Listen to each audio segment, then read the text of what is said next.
Prologue. "We should start back," Garrett urged as the woods began to grow dark around them. "The wildlings are dead." "Do the dead frighten you?" Sir Raymar Royce asked with just the hint of a smile.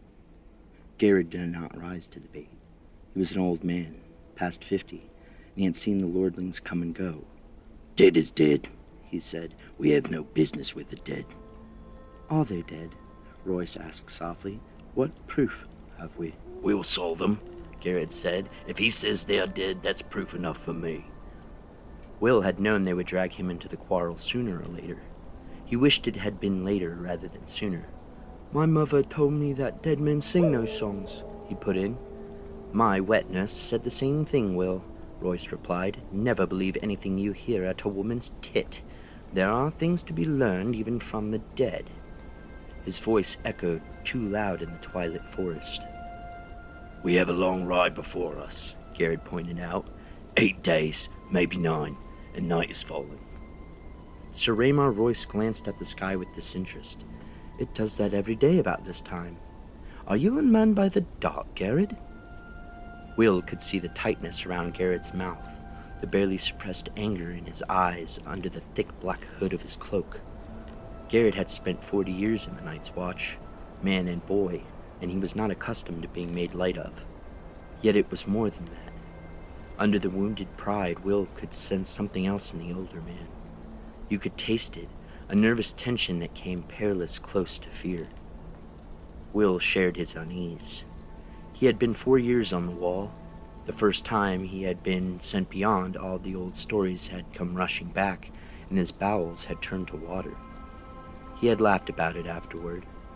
He was a veteran of 100 rangings by now, and the endless dark wilderness that the Southern called the Haunted Forest had no more terrors for him. Until tonight. Something was different tonight. There was an edge to this darkness that made his hackles rise. 9 days they had been riding, north and northwest and then north again, farther and farther from the wall, hard on the track of a band of wildling raiders. Each day had been worse than the day that had come before it. Today was the worst of all. A cold wind was blowing out of the north and it made the trees rustle like living things. All day Will had felt as though something were watching him, something cold and implacable that loved him not. Garrett had felt it too. Will wanted nothing so much as to ride hell-bent for the safety of the wall, but that was not a feeling to share with your commander, especially not a commander like this one. Sir Raymar Royce was the youngest son of an ancient house with too many heirs. He was a handsome youth of 18, gray-eyed and graceful, and slender as a knife. Mounted on his huge black destrier, the knight towered above Will and Garrett on their smaller garrons. He wore black leather boots, black woolen pants, black moleskin gloves, and a fine supple coat of gleaming black ringmail over layers of black wool and boiled leather. Sir Raymar had been a sworn brother of the Night's Watch for less than half a year, but no one could say that he had not prepared for his vocation, at least insofar as his wardrobe was concerned. His cloak was his crowning glory, sable, thick and black and soft as sin. "Bet he killed them all himself, he did," Garrett told the barracks over wine. "Twisted their little heads off, a mighty warrior." They had all shared the laugh. It is hard to take orders from a man you laughed at in your cups, Will reflected as he sat shivering atop his garron. Garrett must have felt the same. "Mormont said we should track them, and we did," Garrett said. "They're dead. They shan't trouble us no more. There's hard riding before us. I don't like this weather. If it snows, we could be a fortnight getting back, and the snow's the best we could hope for. Ever seen an ice storm, my lord?"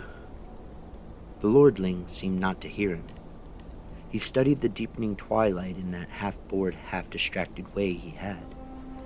Will had ridden with the knight long enough to understand that it was best not to interrupt him when he looked like that. "Tell me again what you saw, Will. All the details, leave nothing out." Will had been a hunter before he joined the Night's Watch. Well, a poacher, in truth. Mallister free riders had caught him red-handed in the Mallister's own woods, skinning one of the Mallister's own bucks, and had been a choice of putting on the black or losing a hand. No one could move through the woods as silent as Will, and it had not taken the Black brothers long to discover his talent. "The camp is 2 miles farther on, over that ridge, hard beside a stream," Will said. "I got as close as I dared. There's 8 of them, men and women both. No children I could see. They put up a lean-to against a rock. The snow's pretty well covered it now, but I could still make it out. No fire burning, but the fire pit was still plain as day. No one moving. I watched a long time. No living man ever lay so still." "Did you see any blood?" "Well, no," Will admitted. "Did you see any weapons?" "Some swords, a few bows. One man had an axe, heavy-looking, double-bladed, a cruel piece of iron. It was on the ground beside him, right by his head." "Did you make note of the position of the bodies?" Will shrugged. "A couple are sitting up against a rock, most of them on the ground, fallen like." "While sleeping?" Roy suggested. "Fallen," Will insisted. "There's one woman up in an ironwood, half hid in the branches. A fire eyes." He smiled thinly. "I took care she never saw me. When I got closer, I saw that she wasn't moving neither." Despite himself, he shivered. "You have a chill?" Royce asked. "Some," Will muttered. "The wind, my lord." The young knight turned back to his grizzled man-at-arms. Frost-fallen leaves whispered past them, and Royce's destrier moved restlessly. "What do you think might have killed these men, Garrett?" Sir Waymar asked casually. He adjusted the drape of his long sable cloak. "It was the cold," Garrett said with iron certainty. "I saw men freeze last winter, and the one before, when I was half a boy. Everyone talks about snows 40 foot deep, and how the ice wind comes howling out of the north. But the real enemy is the cold. It steals up on you quieter than will, and at first you shiver and your teeth chatter and you stamp your feet and dream of mulled wine and nice hot fires. It burns, it does. Nothing burns like the cold, but only for a while. Then it gets inside you and starts to fill you up, and after a while you don't have the strength to fight it. It's easier to just sit down or to go to sleep. They say you don't feel any pain toward the end. First you grow weak and drowsy, and everything starts to fade, and then it's like sinking into a sea of warm milk. Peaceful like." "Such eloquence, Garrett," Sir Waymar observed. "I never suspected you had it in you." "I've had the cold in me too, lordling." Garrett pulled back his hood, giving Sir Waymar a good long look at the stumps where his ears had been. 2 ears, 3 toes, and the little finger off me left hand. I got off light. We found my brother frozen at his watch, with a smile on his face." Sir Waymar shrugged. "You ought to dress more warmly, Garrett." Garrett glared at the lordling. The scars around his ear holes flushed red with anger where Maester Aemon had cut the ears away. "We'll see how warm you can dress when the winter comes." He pulled up his hood and hunched over his Garen, silent and sullen. "If Garrett said it was the cold," Will began. "Have you drawn any watches this past week, Will?" "Yes, my lord."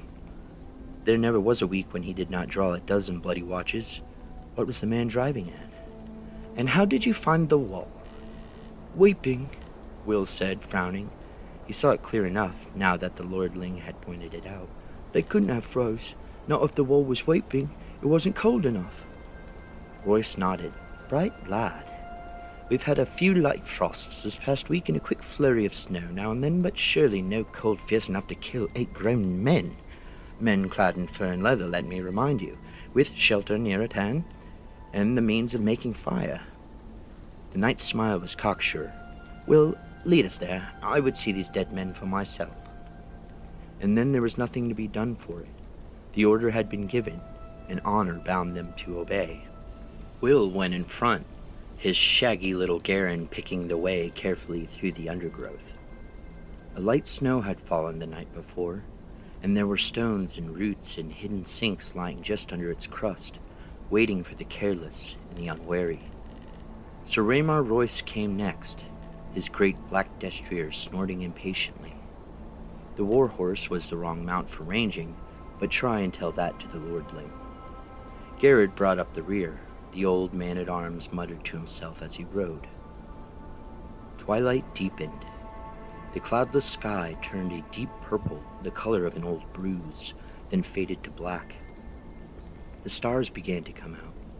A half-moon rose. Will was grateful for the light. "We can make a better pace than this, surely," Roy said when the moon was full risen. "Not with this horse," Will said. Fear had made him insolent. "Perhaps my lord would care to take the lead?" Sir Aymar Royce did not deign to reply. Somewhere off in the wood, a wolf howled. Will pulled his Garen over beneath an ancient gnarled ironwood and dismounted. "Why are you stopping?" Sir Aymar asked. "Best go the rest of the way on foot, my lord. It's just over that ridge."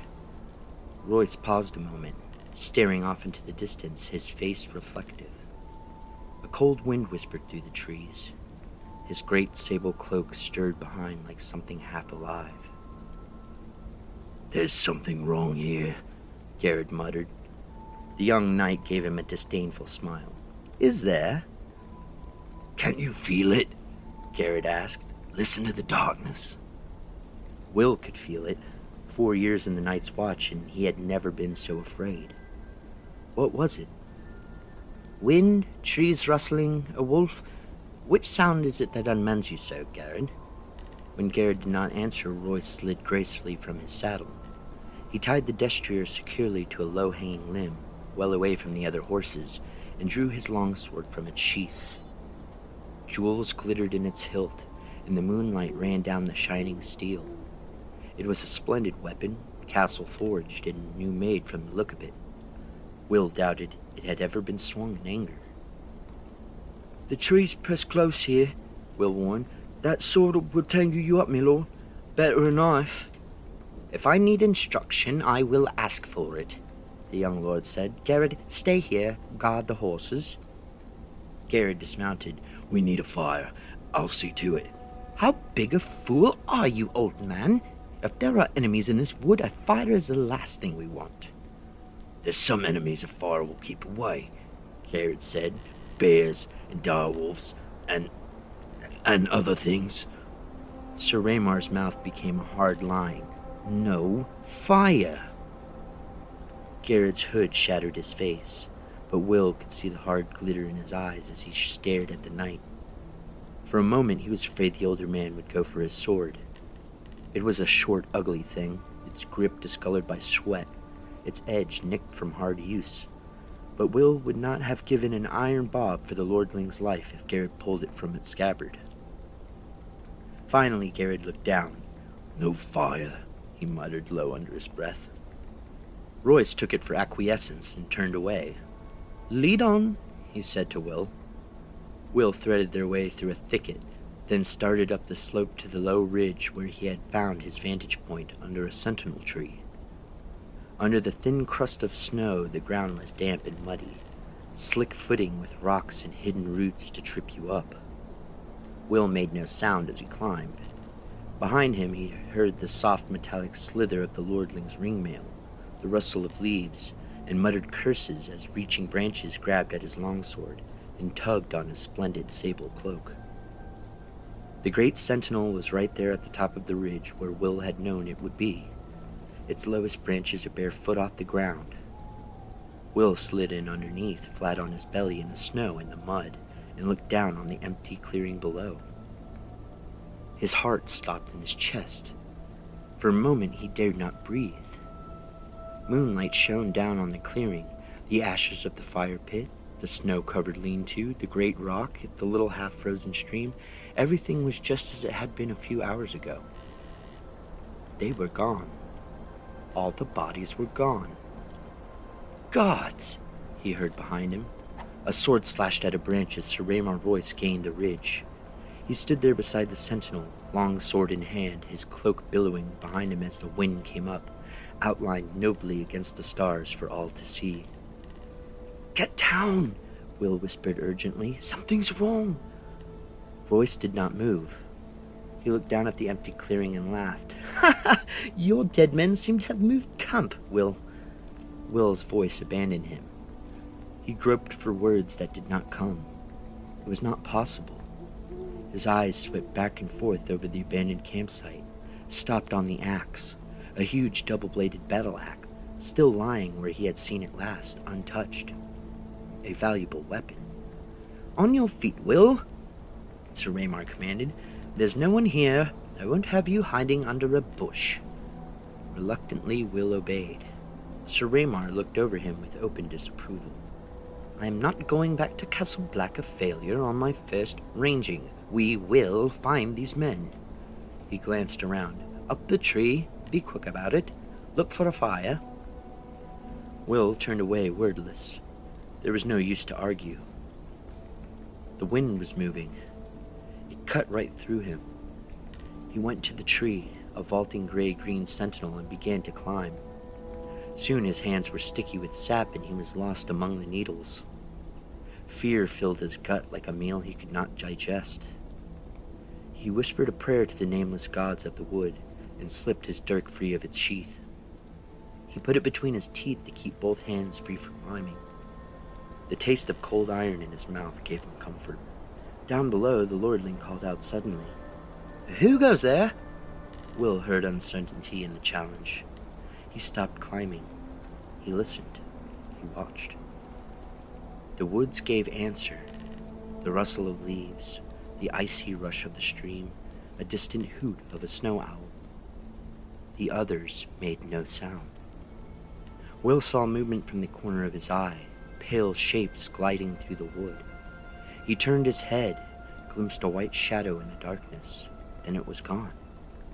Branches stirred gently in the wind, scratching at one another with wooden fingers. Will opened his mouth to call down a warning, and the words seemed to freeze in his throat. Perhaps he was wrong. Perhaps it had only been a bird, a reflection on the snow, some trick of the moonlight. What had he seen, after all? "Will, where are you?" Sir Raymar called up. "Can you see anything?" He was turning in a slow circle, suddenly wary, his sword in hand. He must have felt them as Will felt them. There was nothing to see. "Answer me! Why is it so cold?" It was cold. Shivering, Will clung more tightly to his perch, his face pressed hard against the trunk of the sentinel. He could feel the sweet, sticky sap on his cheek. A shadow emerged from the dark of the wood. It stood in front of Royce. Tall it was, and gaunt, and hard as old bones, with flesh pale as milk. Its armor seemed to change color as it moved. Here it was white as new-fallen snow, there black as shadow. Everywhere dappled with the gray-green of the trees. The patterns ran like moonlight on water with every step it took. Will heard the breath go out of Sir Raymar Royce in a long hiss. "Come no farther," the lordling warned. His voice cracked like a boy's. He threw the long sable cloak back over his shoulders to free his arms for battle, and took his sword in both hands. The wind had stopped. It was very cold. The other slid forward on silent feet. In its hand was a long sword like none that Will had ever seen. No human metal had gone into the forging of that blade. It was alive with moonlight, translucent, a shard of crystal so thin it seemed almost to vanish when seen edge on. There was a faint blue shimmer to the thing, a ghost light that played around its edges, and somehow Will knew it was sharper than any razor. Sir Raymar met him bravely. "Dance with me, then!" He lifted his sword high over his head, defiant. His hands trembled from the weight of it, or perhaps from the cold. Yet in that moment Will thought he was a boy no longer, but a man of the Night's Watch. The other halted. Will saw its eyes, blue, deeper and bluer than any human eyes, a blue that burned like ice. They fixed on the longsword trembling on high, watched the moonlight running cold along the metal. For a heartbeat, he dared to hope. They emerged silently from the shadows, twins to the first. 3 of them, 4, 5. Sir Raymar may have felt the cold that came with them, but he never saw them, never heard them. Will had to call out. It was his duty, and his death, if he did. He shivered and hugged the tree, and kept the silence. The pale sword came shivering through the air. Sir Waymar met it with steel. When the blades met, there was no ring of metal on metal, only a high, thin sound at the edge of hearing, like an animal screaming in pain. Royce checked a second blow, and a third, then fell back a step. Another flurry of blows, and he fell back again. Behind him, to right, to left, all around him, the watchers stood patient, faceless, silent, the shifting patterns of their delicate armor making them all but invisible in the wood. Yet they made no move to interfere. Again and again the swords met, until Will wanted to cover his ears against the strange, anguished keening of their clash. Sir Waymar was panting from the effort now, his breath steaming in the moonlight. His blade was white with frost, the others danced with pale blue light. Then Royce's parry came a beat too late. The pale sword bit through the ringmail beneath his arm. The young lord cried out in pain. Blood welled between the rings. It steamed in the cold, and the droplets seemed red as fire where they touched the snow. Sir Waymar's fingers brushed his side. His moleskin glove came away soaked with red. The other said something in a language that Will did not know. His voice was like the cracking of ice on a winter lake, and the words were mocking. Sir Waymar Royce found his fury. "For Robert!" he shouted, and he came up snarling, lifting the frost-covered longsword with both hands and swinging around in a flat sidearm slash with all his weight behind it. The other's parry was almost lazy. When the blades touched, the steel shattered. A scream echoed through the forest night, and the longsword shivered into 100 brittle pieces, the shards scattering like a rain of needles. Royce went to his knees, shrieking, and covered his eyes. Blood welled between his fingers. The watchers moved forward together as if some signal had been given. Swords rose and fell, all in a deathly silence. It was cold butchery. The pale blades sliced through ringmail as if it were silk. Will closed his eyes. Far beneath him, he heard their voices and laughter, sharp as icicles. When he found the courage to look again, a long time had passed, and the ridge below was empty. He stayed in the tree, scarce daring to breathe, while the moon crept slowly across the black sky. Finally, his muscles cramping and his fingers numb with cold, he climbed back down. Royce's body lay face down in the snow, one arm outflung.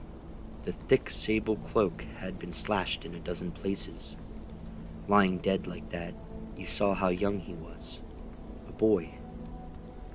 He found what was left of the sword a few feet away, the end splintered and twisted like a tree struck by lightning. Will knelt, looked around warily, and snatched it up. The broken sword would be his proof. Garrod would know what to make of it, and if not him, then surely that old bear Mormon or Maester Aemon. Would Garrod still be waiting with the horses? He had to hurry. Will rose. Sir Waymar Royce stood over him. His fine clothes were a tatter, his face a ruin. A shard from his sword transfixed the blind white pupil of his left eye. The right eye was open. The pupil burned blue. It saw. The broken sword fell from nerveless fingers. Will closed his eyes to pray. Long, elegant hands brushed his cheek, then tightened around his throat. They were gloved in the finest moleskin and sticky with blood, yet the touch was icy cold.